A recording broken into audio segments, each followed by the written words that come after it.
Hi, Richard. Thank you for Hi, joining me today. sure. Good to be here.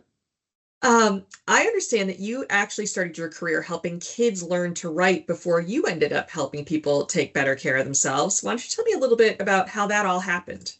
Sure. Well, I was an English major, and of course, and I like to teach. I tutored before, so the natural thing was, let's go into teaching. So I got a certificate to teach in high school and went to a suburban high school to teach English to 11th graders. And all I can say is the very first day, how teachers write their names on the boards. I wrote Mr. Test, my last name, obviously, on the board up front, and of course, lots of groans ensued. So I figured this may not be a great omen. But anyway, after a year of doing that and teaching kids to write who didn't really want to be there, I realized that at least that time in my life, this was not going to be my career, teaching high school kids English. So that's when a friend of mine who worked at a very progressive regional bank uh, recruited me into their training and development department. And so how did that transition go?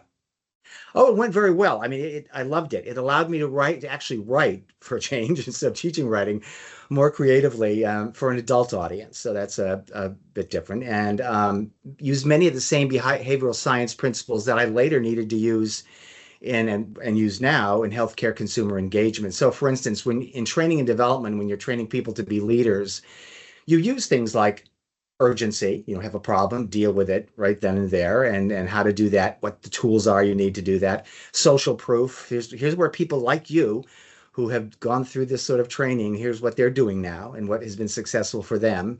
And then authority, of course, here's what leaders, thought leaders in leadership say. So it's many of the same kinds of things you do in consumer engagement for healthcare when you're trying to motivate people to action. And rarely all of that, whether it's training and development or consumer engagement, it's about motivating people to action. It's about motivating people to change behaviors. Both of them are. They're just done in a little different way. So, healthcare is obviously helping people take steps to take care of themselves better, and that's really kind of a cool thing to be involved in. But my next step after that, because I had been involved a little bit in the first uh, branch automation effort at the bank, which was screens facing customers and how do they design to tell people about banking products. I was recruited by a friend to go into one of the first interactive video companies, I think, in the country, but certainly in this region. Oh, that sounds intriguing. How did that happen? Oh, well, as I said, she called me up and it was a great opportunity because it was technology. And here I was in financial services, which isn't always all that interesting, frankly. It is for a lot of people. For me, it tended not to be a little bit, but and a great innovative post startup. It was wonderful. So it was great for me. It was life changing, actually. But at that time, I'm going to date myself. Interactive video, which is what this company did and only did, were 12-inch laser discs played on Pioneer players in CRTs in kiosks. So you can imagine you designed all that to be put in an airport or a museum for people to touch and find out about things and learn and touch hot buttons to print things off in the printer information or even to call someone. So that was really cool. At the time, they had no UX designers. There was no career that said UX design. So I did everything from wireframes through writing and design of interactivity and so forth, even with a couple of different applications. But most important about this thing is this is my transition into healthcare. This was what happened. So I was doing financial services in that interactive video company, got the opportunity to work on a healthcare interactive video, which was for a cancer center here in Boston.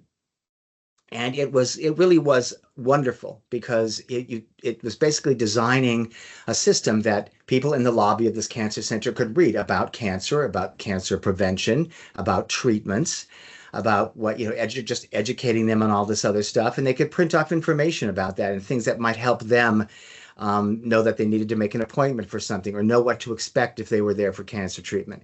And I wrote all that. And that's where I learned really to write the nuanced writing for healthcare to start with that, which is simple writing that everybody can understand. So in that case, it was probably fourth to sixth grade level reading, 3 to 4 key bullets about it, and then for more information, a hot button. That was the action button, and where you place that, and how you place that in emails, how you place that anywhere. on a web screen or so forth. So that's what I learned there to help people take action on their health. And that's what made it clear to me that healthcare was where I wanted to be because it was a lot more rewarding. People need money, so financial services is important. They need to know where to put their money and how to make it grow. But healthcare is everything. Healthcare is life. And that impressed me. Yeah, that's great. Thank you, Richard. I know from talking to you, you have said in the past that how you design a healthcare journey is just as important as how you write it. And I think Yes. that's so true. And your amazing experience has really been able to bring that to the forefront of Engagys. So we really appreciate it. And I appreciate your time today talking with me. Well, sure. Thank you very much. I've enjoyed All it. right. Thank you. Thank you.